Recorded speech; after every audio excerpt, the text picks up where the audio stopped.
ओम शांति। 6 जनवरी 2022 बाबा के महावाक्य।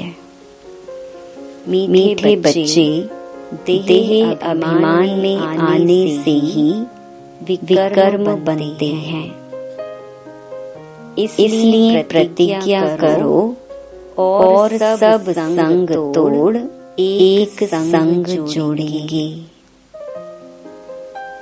प्रश्न: कौन सा खेल नेचुरल है लेकिन मनुष्य उसे गॉडली एक्ट समझते हैं? उत्तर: ड्रामा में यह जो नेचुरल कैलेमिटीज आती हैं, विनाश के समय एक ही समुद्र की लहर में सब खंड टापू आदि खत्म हो जाते हैं, जिसका रिहर्सल अभी भी होता रहता है। यह सब नेचुरल खेल है। इसे मनुष्य गॉडली एक्ट कह देते हैं, परंतु बाबा कहते, मैं कोई डायरेक्शन नहीं देता हूँ, यह सब ड्रामा में नूंद है।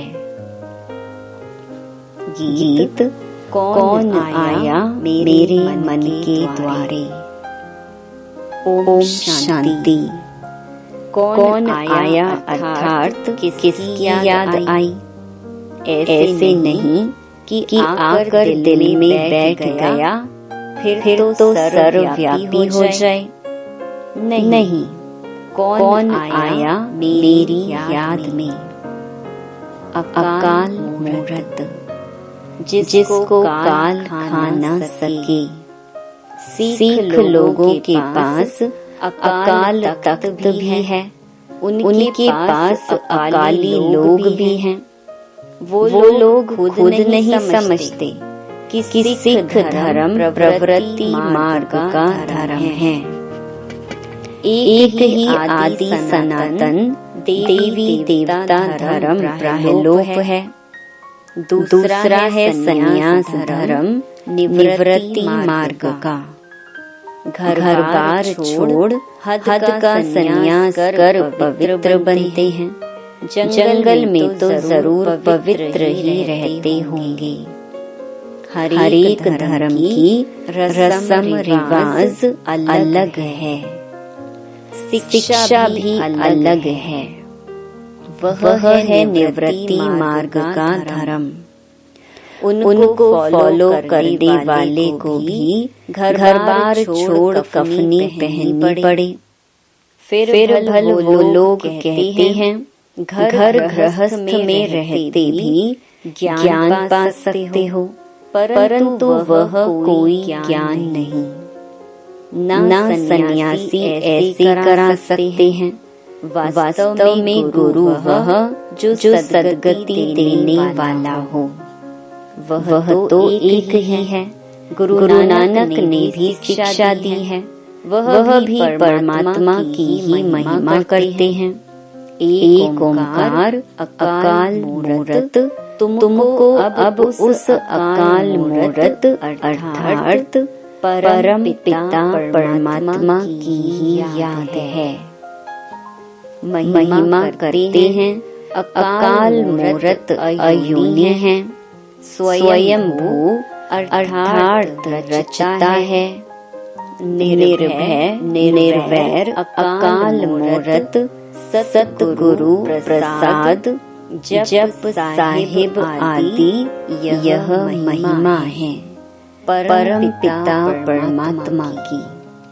अकाल मूरत को ही मानते हैं, वही बताते हैं सतयुग आदि सत, होसी भी सत। फिर यह भी कहते हैं मोत पलीति, पतित पावन माना ही मोत पलीति कपड़ धोई। साफ करते हैं तब उनकी महिमा गाते हैं। फिर कहते हैं अशंख चोर हराम खोर।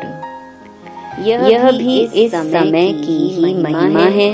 फिर नानक कहे नीच विचार कर, फिर उनके ऊपर बलिहार जाते हैं। जरूर जब वह आया तब तो बलिहार जाते हैं। बाबा कहते, मैं अहिल्याओं, गणिकाओं, साधुओं का भी उद्धार करने आता हूँ, तो जरूर सब पतित ठहरे। अब यह है बेहद की बात, तो जरूर बेहद का मालिक ही आकर समझाएंगे। ब्रह्मा विष्णु शंकर भी मेरी रचना है।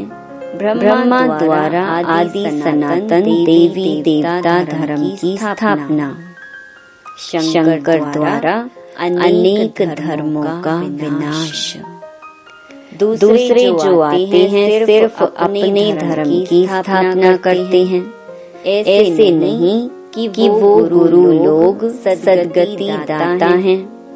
सद्गति किसकी करेंगे?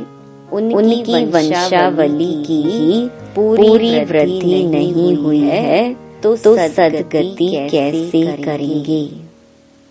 बाप कहते हैं, मैं आकर आदि सनातन धर्म की स्थापना और अधर्मों का विनाश कराता हूँ। इस समय सब तमो प्रधान पाप आत्मा बन गए हैं। परंतु जो इस बेहद ड्रामा के पार्टधारी हैं, उन्हों को मालूम होना चाहिए कि सृष्टि चक्र कैसे फिरता है। बाप आकर हम बच्चों को त्रिकालदर्शी बनाते हैं। यह भी समझते हैं जरूर बाप आकर स्वर्ग सचखंड की स्थापना करेंगे और झूठ खंड का विनाश करेंगे। सचखंड की स्थापना करने वाला सच्चा ठहराना, यह सब बातें बाबा ही समझाते हैं। सभी तो धारण कर नहीं सकते, क्योंकि देह अभिमान बहुत है। जितना देही अभिमानी होंगे, अपने को आत्मा अशरीरी समझेंगे, बाबा को याद करेंगे, तो धारणा होगी। देह अभिमानी को धारणा नहीं होगी। योग से ही आत्मा के पाप दग्ध होते हैं। दिन में तो देह अभिमान रहता है, तो देही अभिमानी बनने की प्रैक्टिस कब करनी चाहिए? बाप कहते हैं, नींद को जीतने वाला बनो। बाप कितनी अच्छी पॉइंट्स समझाते हैं, परंतु कई ऐसे भी बच्चे हैं जो मुरली सुनते ही नहीं। पढ़ाई तो मुख्य है, कैसे भी करके मुरली पढ़नी चाहिए, परंतु ऐसे भी नहीं विकारों में गिरते रहें और मुरली मांगते रहें। जब तक गारंटी ना करें, मुरली नहीं भेजनी चाहिए। जो मुरली नहीं पढ़ते, तो उनकी गति क्या होगी? अच्छे बच्चे भी मुरली नहीं पढ़ते, नशा चढ़ जाता है। नहीं तो एक दिन भी मुरली मिस नहीं करनी चाहिए। धारणा नहीं होती है, तो समझना चाहिए देह अभिमान है। वह ऊंच पद पा नहीं सकेंगे। बाबा अच्छी रीति समझाते हैं, बच्चों को भी समझाना पड़े। बाबा तो बाहर जा न सके, बाबा बच्चों के आगे ही समझाते हैं। यह बड़ी मम्मा भी है गुप्त, शक्तियाँ बाहर जा सकती हैं। कॉन्फ्रेंस होती है, उनमें आदि सनातन देवी देवता धर्म का तो कोई प्रतिनिधि है नहीं। यह भी पॉइंट समझाने हैं। और जो भी धर्म पिता आते हैं, वह सिर्फ धर्म स्थापन करने आते हैं, न कि अधर्मों का विनाश करने। सत धर्म की स्थापना अनेक अधर्मों का विनाश संगम पर ही होता है। जब उतरती कला हो जाती है तब बाप आते हैं। चढ़ती कला तो एक ही बार होती है। इस पर एक श्लोक भी है। छोटेपन में पढ़ा था। गुरु नानक ने कहा है, सब निंदक हैं, झूठे हैं, कोई भी पवित्र नहीं रहते। सिख धर्म में अकाली होते हैं जिनके ऊपर काला चक्कर भी दिखाते हैं। यह है स्वदर्शन चक्र। यह भी पवित्रता की निशानी है। कंगन भी बांधते हैं, दोनों पवित्रता की निशानी हैं। परंतु वो लोग इसका अर्थ नहीं समझते हैं, न पवित्र रहते हैं। जनेऊ भी पवित्रता की निशानी है। आजकल तो सब कुछ उड़ा दिया है। ब्राह्मण कुल है उत्तम, उसमें फिर बड़ी चोटी रखते हैं। परंतु पावन तो कोई बनते नहीं। पतित पावन एक ही परमात्मा आकर सबको पावन बनाते हैं। ऐसे नहीं, बुद्ध, क्राइस्ट आदि भी कोई पतित पावन थे नहीं। गुरु तो दुनिया में अनेक हैं, सिखलाने वाले, पढ़ाने वाले। बाकी सर्व का सद्गति दाता पतित पावन एक ही है। सबको पावन बनाकर साथ में ले जाने के लिए मैं ही आता हूँ। ज्ञान सागर के साथ मददगार तुम ज्ञान गंगाएं भी हो। गंगा नदी पर भी देवी का चित्र रख दिया है। अब वास्तव में ज्ञान गंगाएं तुम हो, परंतु तुम्हारी अब पूजा नहीं होती, क्योंकि तुम अब लायक बन रहे हो। पुजारी से पूज्य बन रहे हो, फिर तुम्हारा पुजारी बना खत्म हो जाएगा। यह राज समझाते हैं, परंतु कोई की बुद्धि में नहीं बैठता है। कदम कदम बाबा की श्रीमत पर चलना है। देह अभिमान छोड़ते रहो। यह सब मित्र संबंधी आदि खत्म होने वाले हैं।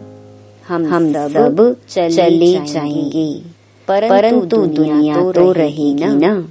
बाप कहते हैं, मैं नई सृष्टि का रचयिता हूँ, परंतु मैं आऊंगा तो पतित दुनिया में ना। तब तो मुझे पतित पावन कहते हैं, तो जरूर पतित दुनिया होगी। पावन दुनिया में तो पतित होंगे नहीं। परमात्मा को हेवन स्थापन करना है, इसीलिए उनको हेवनली गॉड फादर कहते हैं। क्राइस्ट हेवन नहीं स्थापन करते। हाँ, उस समय जो आत्माएं ऊपर से आती हैं, वह सतो प्रधान है। बाकी और कोई भी पतित से पावन नहीं बनाते।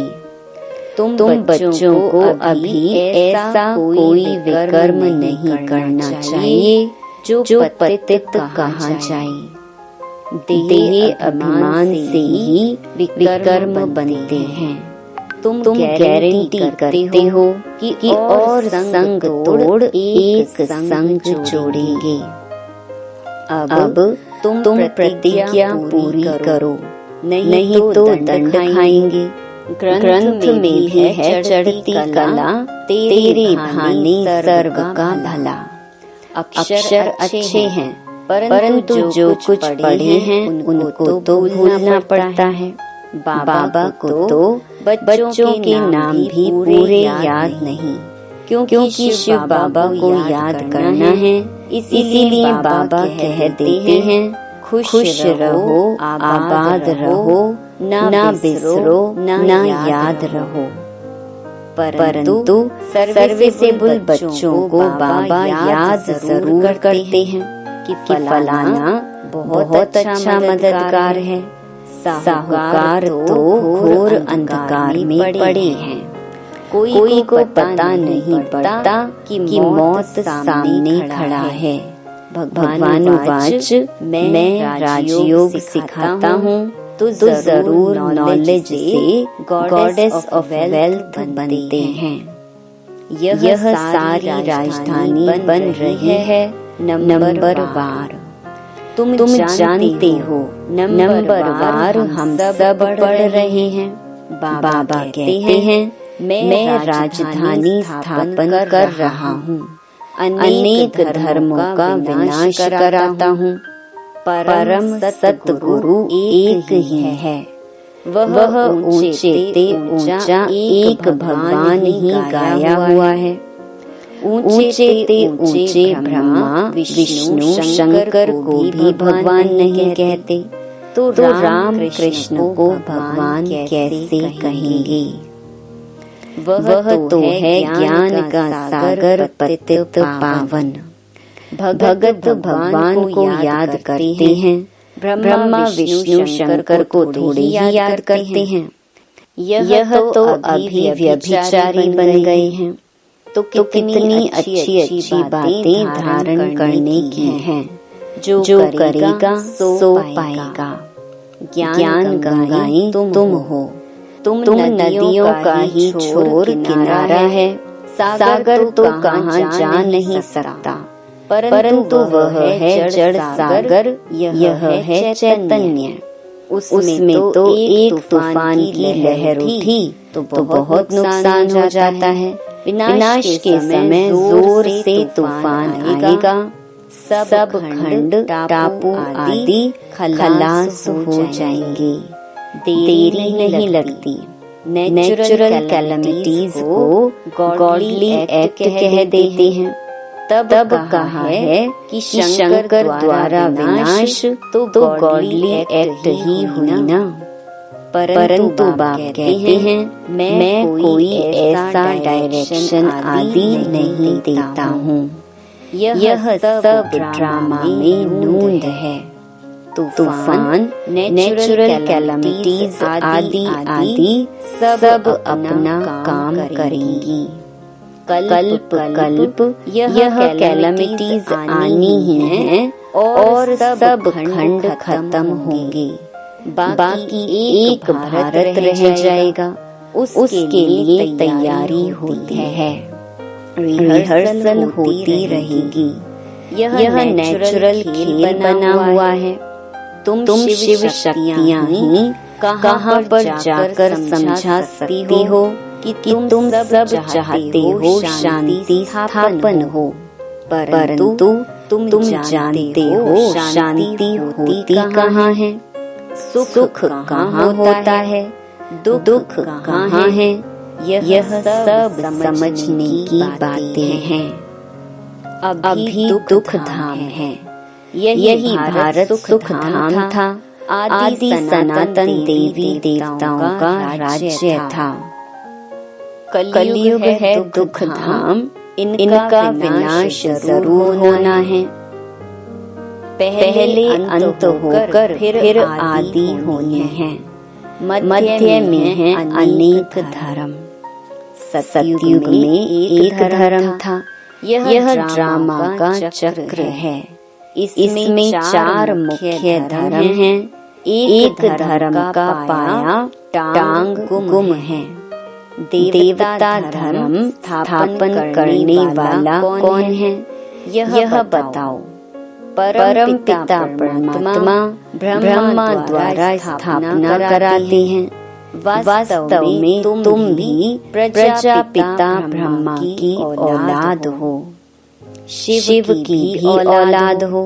ब्रह्मा की औलाद होने के कारण आपस में भाई बहन हो। तुम जानते हो हम उनके बने हैं। परम पिता परमात्मा पहले ब्राह्मण धर्म रचते हैं। ब्राह्मण धर्म है चोटी, और सब धर्म वाले बाद में आए हैं नंबर वार। आखिर में तुम्हारी प्रत्यक्षता होनी है जरूर।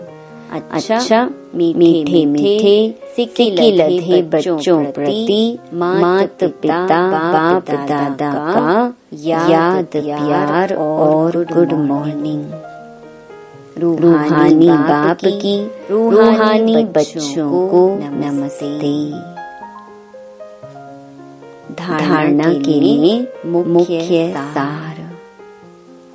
पहला, ज्ञान की धारणा के लिए जितना हो सके देही अभिमानी रहना है।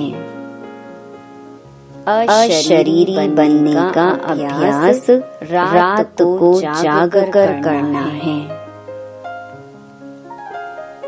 दूसरा, कैसे भी करके मुरली रोज सुननी व पढ़नी है। एक दिन भी मिस नहीं करनी है और संग तोड़ एक संग जोड़ने की प्रतिज्ञा करनी है।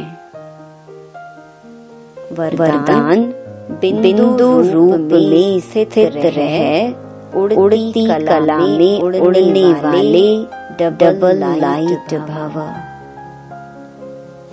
सदा स्मृति में रखो कि हम बाप के नैनों के सितारे हैं। नैनों में सितारा अर्थात बिंदु ही समा सकता है। आँखों में देखने की विशेषता भी बिंदु की है। तो बिंदु रूप में रहना यही उड़ती कला में उड़ने का साधन है। बिंदु बन हर कर्म करो तो लाइट रहेंगे। कोई भी बोझ उठाने की आदत ना हो। मेरा के बजाय तेरा कहो तो डबल लाइट बन जाएंगे। स्व उन्नति व विश्व सेवा के कार्य का भी बोझ अनुभव नहीं होगा।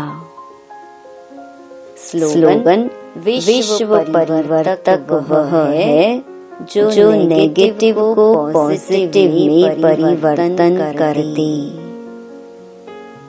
लवलीन स्थिति का अनुभव। देह की स्मृति से ऐसे खोए हुए रहो जो देही भान का, दिन रात का, भूख और प्यास का, सुख के आराम के साधनों का, किसी भी बात के आधार पर जीवन ना हो। तब कहेंगे लव में लवलीन स्थिति। जैसे क्षमा ज्योति स्वरूप है, लाइट माइट रूप है, ऐसे क्षमा के समान स्वयं भी लाइट माइट रूप बन जाओ। ओम शांति।